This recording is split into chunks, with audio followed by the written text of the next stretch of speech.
Alright, what's up nerds? We have some very special news today. We're going to be talking about the newest patch that dropped, I believe, yesterday, April 3rd. We'll also be talking about, some more dev stuff, mod support, and some really interesting things. So let's go ahead and dive right into this. So this patch is to address critical bugs and issues we've seen in the first week, amongst other minor balance changes. Cool. Prismatic Trials. They added a friends-only leaderboard. Very cool, so you can compete among your friends. Actually, let me make this a little bit larger for you guys. There you go. So they added a friends-only leaderboard. That's going to be really nice. You can compete among your friends and see who's the best. Update global leaderboard to be around your current position in the leaderboard.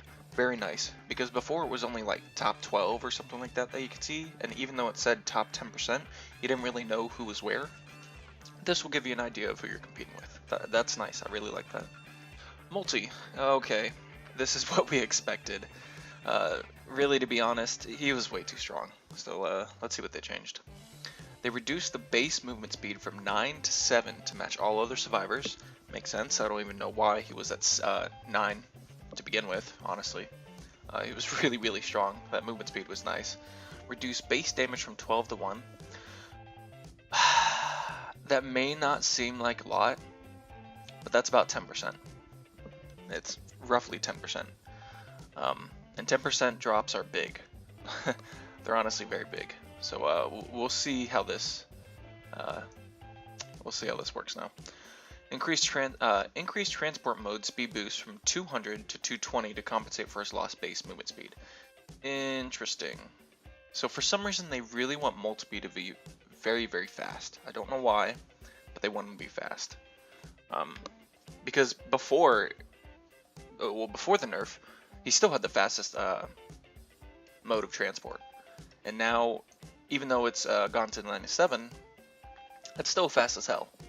That's incredibly fast. Oh, by the way, this is about 20% decrease in speed, by the way, which is quite a bit.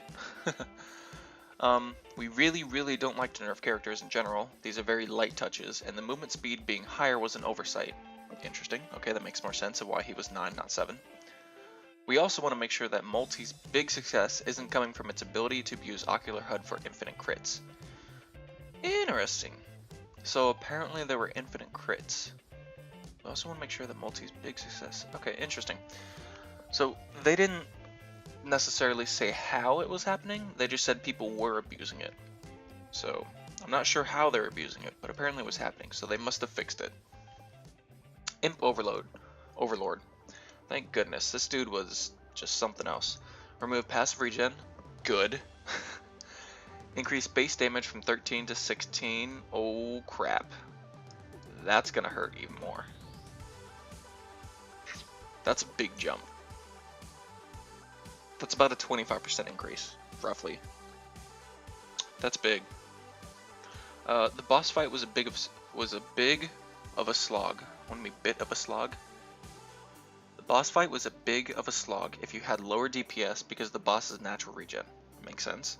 Higher damage should make this boss fight more intense. Dude, he was already intense. Imp Overlord, with his teleporting and then spawning on you with his giant AoE like smash attack or claw attack, whatever he does, his cleave essentially, and then Magma Worm, that thing's really strong as well. It's really annoying to fight, but it just so happens to jump multiple times on you. That fire damage is intense. Alright, the teleporter, good. We've been needing this. People haven't been able to see it, so now let's see what they did. They added a slight rim glow. Interesting. Okay, hopefully we can see better. Increased teleporter passive particle radius from 38 to 60, so almost 100% buff. Increased particle count, so density remains the same. Okay, so for those of you who do not know, the old way to find the teleporter was you look for little red sparkles in the air, and they were kind of hard to find. However, this says it doubles the radius, so it's even larger. So if you know anything about circles, it's really big now. And it increases the particle count so the density remains the same. So they just had to increase it so that it wouldn't be random particles that you'd see. It actually would make sense as to why there's particles there. So the teleporter was hard to find before. It should be much easier. You should be able to just simply look around and see red orange particles flying around. So that's really good. A lot of players are having issues finding the teleporter. Yes. Players are starting to notice the passive particles indicating the teleporter is around. Yes. We will try increasing the radius to see if it helps. Cool. The rim glow will help distinguish it from identically colored surfaces. Very nice. Very nice. This is intended to be a fairly big change. If it turns out we jumped the gun and the community was simply learning, we can approach middle ground. I think this is great, honestly. Because if anything, like if this hints to me of how large it'll be so we can see it off in the distance instead of having to guess where it is, it's going to be great. Bug fixes. Corrupted save files no longer prevent the game from initializing past the first splash screen. We will continue to figure out why exactly they're being corrupted in the first place. Very good, we don't like corrupted save files. Refactor multiplayer connection setup to be more stable. Good. Hopefully less weird half states on connecting to other players. Very good. We don't like half states fucking up. Selecting the quit to menu pause menu. Oh, okay. Selecting the quit to menu pause menu option from the prismatic trial no longer temporarily shows the main menu. Very nice. I noticed this when you constantly are doing prismatic trials to get the fastest time. If you're doing quit to menu, it would first it would show the main menu and then it'd stop, freeze, and then go to the prismatic trial menu. That's a nice touch. Engineering Perfection Challenge can no longer be completed by starting 30 levels without finishing them. Engineering Perfection Challenge can no longer be completed by starting 30 levels without finishing them. Interesting. Okay, so you just have to fully complete each individual level.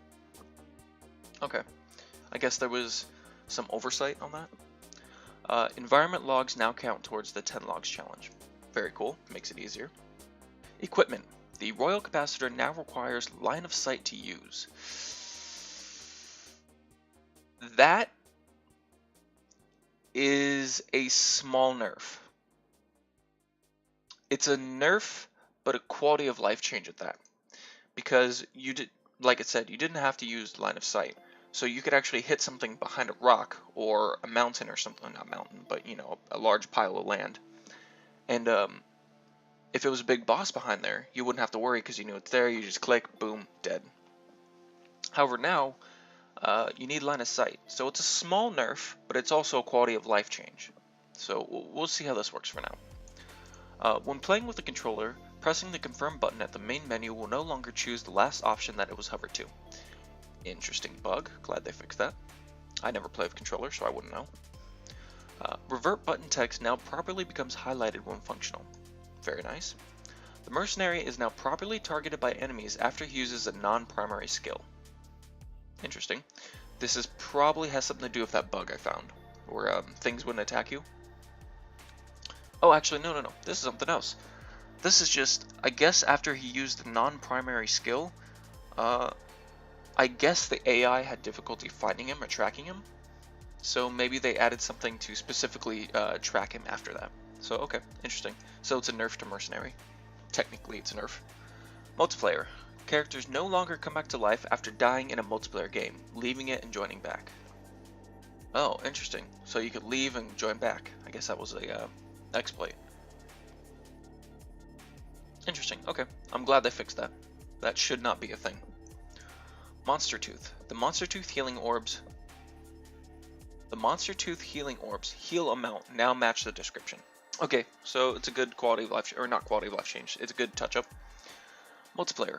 Acquired items now properly stack up in the item bar or the info screen after leaving a multiplayer game and joining it back. Very nice. Names no longer extend beyond the profile text box in the main menu. Very nice quality of life change. Large profile names can no longer overlap the back button and run off the screen. Very nice. I'm assuming they'd block it. That's funny. The Enter Quick Play button of the multiplayer menu no longer needs to be pressed twice to start searching the lobby when using a controller. Very nice quality of life change. Holding the primary skill button down while activating Ocular HUD and shooting with multi auto nail gun no longer deals infinite crit damage. So that's how it was doing it. Okay. So that's how they were doing it. I was wondering how, because I noticed that in my game. Because while you're fighting people, you're not really concentrating on how you should like activate abilities and all that. When you need it, you just simply press it. So I could see a lot of people holding down left click and then pressing the ocular HUD and it constantly dealing infinite crit damage. So that's very interesting. I feel like I might have ran into this, but not have recognized it at the time. I feel like that's what happened. The back button in Prismatic Trials character select no longer returns you to the main menu. Thank goodness. That's a big quality of life change. Because sometimes you would have to go back to see times and stuff like that, and it'd kick you all the way back to the main menu. Even though it's not too far, you'd still have to click another button, you have to wait for the transition, etc, etc. That's a nice quality of life. Fall-off models for delayed blast attacks, Titan Fist, Ice Aphex Death, Will-O-Wisps are now properly assigned. This may cause them to do more damage than before. Oh crap. Okay, interesting. That's a straight up just buff to AoEs. Well, specifically delayed blast attacks, but still, that's a buff to AoE items, and that's a buff to the enemies as well. So just a buff overall. Just expect to do more damage and expect to take more damage now. Quick play launch time is now properly time zone independent. Very nice, quality of life change.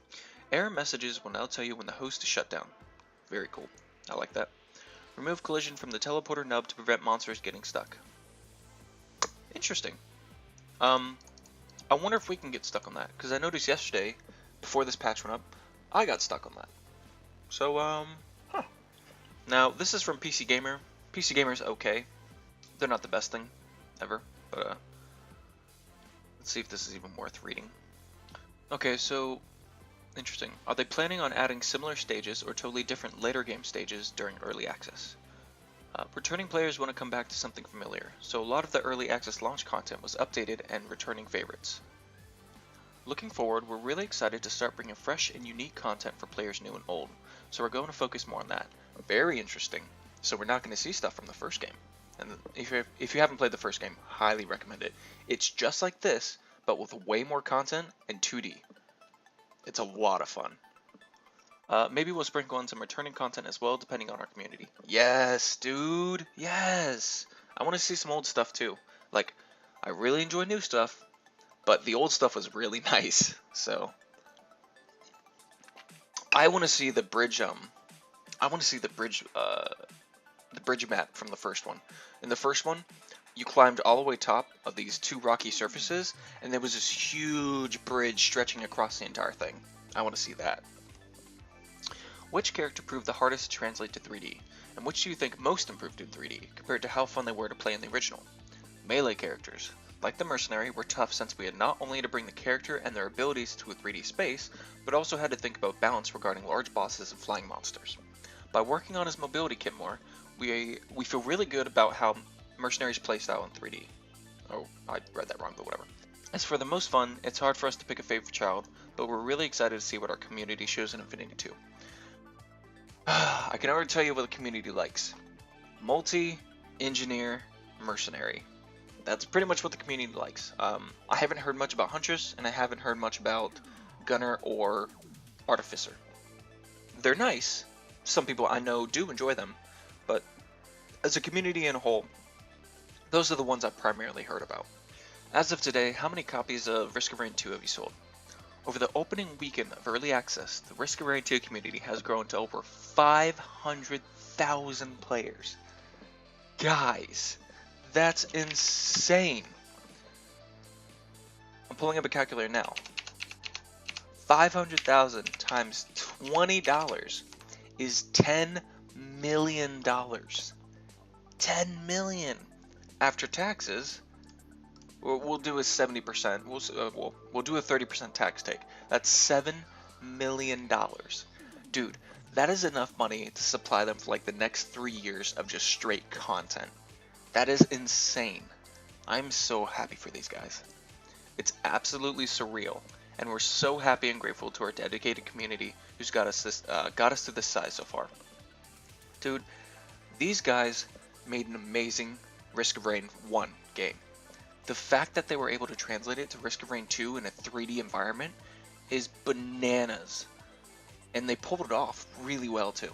Dude, these devs are amazing. Can you lay out your broad plans for what will be added to the game during early access? Artifacts and at least 4 more characters are the obvious ones, just from playing the game. Yes, if you're in the game and you have eyeballs and you notice, there are 4 more character slots, and there's a lot more artifacts in the game to be coming. So we'll see what happens. With the first patch, we have addressed initial community feedback. We're now turning our sights to aligning on the early access roadmap. The plan is to deliver more content, characters, stages, bosses, and items. Very good. Core items of the game, or core elements of the game. And to make sure the game is super polished by the time it officially launches. Very nice. The more polish, the better a game is. This will include additional game features. Interesting, I wonder what those could be. Platforms, so like Nintendo Switch or consoles or something like that. And localization. Interesting. Localization is for languages. We expect this to be a mixture of larger content updates interspersed with patches and hotfixes. The candidates and amount of these will be announced at a later date. Okay, so we'll have to wait. Has the popularity of the game so far made you change your scope of your plans for what you wanted to add? We entered early access with a plan and outline until 1.0 launch. We're planning to stick to the plan we've thought out at the moment. Good. Don't change your idea because things have gotten big.